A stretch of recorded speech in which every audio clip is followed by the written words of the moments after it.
Hello everybody, welcome back. Question 14 is about selective breeding of gray wolf from gray wolf. So only gray wolf, so one species.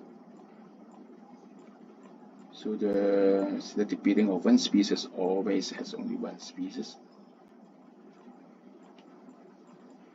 But where does the variation come from? Because they can have different genotype. So they can have different phenotypes.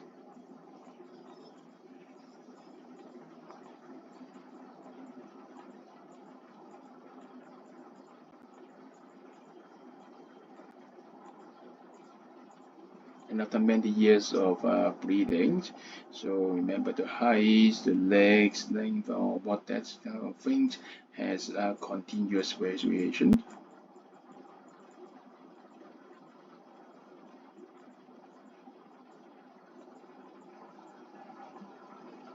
So this is about selective breeding. So look at the answer.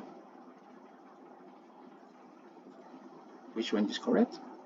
Think about it.